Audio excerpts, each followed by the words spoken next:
สบายดีข้าพเจ้าหอมจันทร์ด้วยสตาร์พามวลจะมาคบเวอร์เพลงของอาจารย์บุญเกิดหนูห่วงผู้ยิ่งกลางคืนแต่หากว่าผิดพลาดหรือว่าอันใดที่มันบ่สมมาพระควรก็ต้องขอประทานอภัยครับทั้งอาจารย์บุญเกิดเอาไว้ในโอกาสนี้ด้วย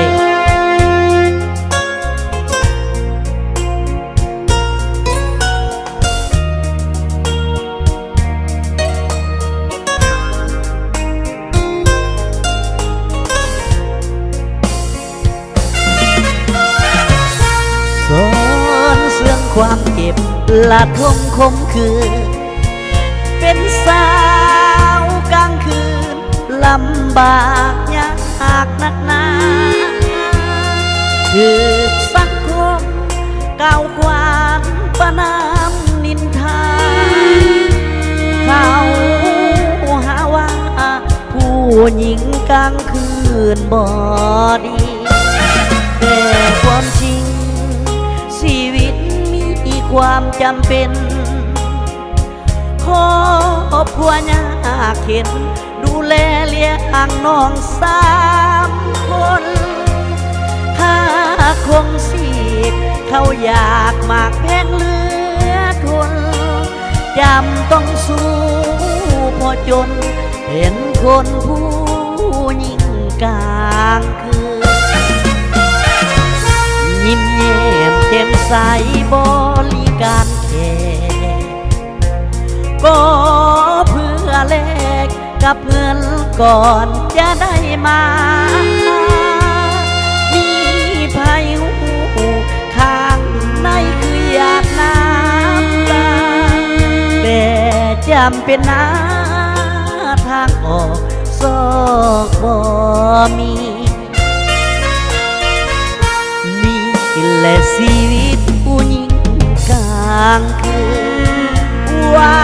นอมคมคืนหาเงินด้วยความจำเป็นขายแต่เหล้าอยากเข้าใจว่าขายแนวอื่นอยากใจผู้หญิงกันหวังว่าสังคมพอเข้าใจ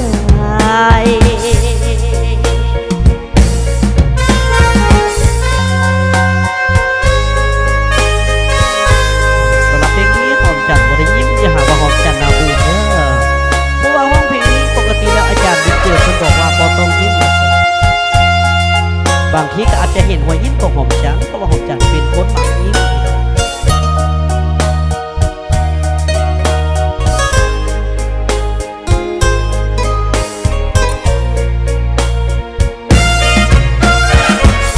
ยิ้มแย้มแจ่มใสบริการแขกก็เพื่อแลกกับเงินก่อนจะได้มาภัยหูข้างในคือหยาดน้ำตาแต่จำเป็นน้ำทางออกซอกบ่มีนี่แหละชีวิตผู้หญิงกลางคืนหวานอมคมคืนหาเงินด้วยความจำเป็นขายแต่เราอยากเข้าใจว่าขายแนวอื่นจากใจผู้หญิงกลางคืนหวังว่าสังคมพอเข้าใจ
บุตรฝึกเข้มแข็งปากแคมเจ้าเอ๋ยไผบ่เคยมาเห็นเถื่อยามเมื่อได้มาพาหัวใจมีความเปลี่ยนแปลงสาวๆก็งามยามได้เห็นเป็นหน้าฮักแพงนับว่าเก็บเป็นแรงการหาลิดพืชผลมาบ้านน้องผมแดงก็เป็นแหล่งเทิงทุนบุกบอนคุ้มเสียวบ้านผ่อนหน้าสะอ่อนพืชผลมากมายบ้านก็ให้คำทั้งน้ำเต่าหัวปัวสุขาย